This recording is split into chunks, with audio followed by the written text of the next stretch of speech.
একটা সাপ যেরকম ভাবে মারে এরকম ভাবে তার মাথাটা রেখে চাইছে স্যার। আমি ওদের ফাঁসি চাই স্যার, আমি ওদের ফাঁসি চাই। আমার ভাইয়ের জীবনের বদলে আমি জীবন চাই। নরসিংদীর মনোহরদীতে জমি সংক্রান্ত বিরোধের জেরে প্রতিপক্ষের হামলায় মোহাম্মদ আইনউদ্দিন নামে একজন নিহত ও আহত হয়েছেন আরও ৫ জন। শুক্রবার বিকেলে উপজেলার কৃষ্ণপুর ইউনিয়নের বীরগাঁও গ্রামে এই ঘটনা ঘটে। এ ঘটনায় আহতরা হলেন নিহতের স্ত্রী তাসলিমা আক্তার, ছোট ভাই মাইনুদ্দিন ও ভাইয়ের স্ত্রী মাহমুদা আক্তার সাথে। এ বিষয়ে এলাকাবাসী জানান, দীর্ঘ ১ মাস ধরে আইনউদ্দিনের সঙ্গে প্রতিবেশী রফিকুল ইসলামের জমি নিয়ে বিরোধ চলছিল। রফিকুল ইসলাম একই এলাকার জালাল উদ্দিনের ছেলে। জমি সংক্রান্ত বিরোধের জেরে রফিকুল ৩০ থেকে ৩৫ জন লোক নিয়ে আইনউদ্দিনের বাড়িতে হামলা চালায়। এতে গুরুতর আহত হয় আইনউদ্দিন সহ তার পরিবারের ৫ জন। পরে এলাকাবাসী গুরুতর আহত অবস্থায় তাদের উপজেলা স্বাস্থ্য কমপ্লেক্সে নিয়ে যায়। আইনউদ্দিনের অবস্থা গুরুতর হওয়ায় তাকে ঢাকা মেডিকেলে প্রেরণ করা হয়। চিকিৎসাধীন অবস্থায় রাত ৮টায় তিনি মারা যান। শনিবার সন্ধ্যায় নিহতের নিজ বাড়িতে জানাজা শেষে পারিবারিক কবরস্থানে দাফন সম্পন্ন করা হয়। নিহতের ভাই মাইনুদ্দিন জানান, রফিকুল ও শাহাবুদ্দিনের নেতৃত্বে বাড়িতে ঢুকে বাড়িঘর ভাঙচুর চালায়।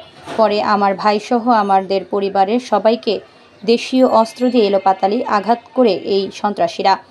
এই ঘটনায় একজনকে আটক করেছে মনোহরদী থানা পুলিশ। 25 জুন 3টা অটো দা আইছে আর মোটরসাইকেল দা লুক আসছে আইসা আমার ঘরের সামনে দইরা নেয়া আমার বারিন্দার মধ্যে 25-26 জন মানুষে দুইটা বাইরেছে বাইরেতে অক্ষরে হুতায় লাইছে। পরে আমি বাইরেতাম লইছি যে দরজা, আমার দরজার মাঝে খুব মারছে, বেড়ার মাঝে খুব মারছে, আমার মাথার মাঝে খুব মারছে। পরে আমার আটকাইতে গেছে আমার ওয়াইফের মাথার মাঝে খুব মারছে। তো আমার এক ভাই মারা গেছে, 5 জন আহত হয়েছি। আমরা স্যার এসব সন্ত্রাসীদের ন্যায্য সঠিক বিচার চাই স্যার, আমরা ওদের যেন ফাঁসি হয়। আমার বারিন্দার থালায়া একটা সাপ যেরকম ভাবে মারে এরকম ভাবে তার মাথাটা রেখে চাইছে স্যার। আমি ওদের ফাঁসি চাই স্যার, আমি ওদের ফাঁসি চাই। আমার ভাইয়ের জীবনের বদলে আমি জীবন চাই।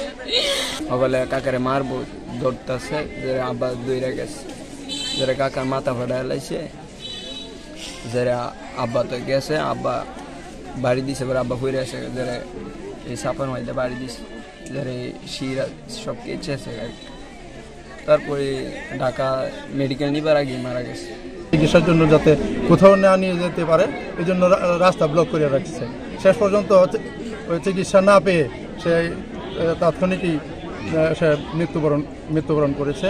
এটা মানে এইরকম অপ্রাসঙ্গিক বা অপ্রত্যাশিত মৃত্যুর আমরা তীব্র নিন্দা জানাচ্ছি।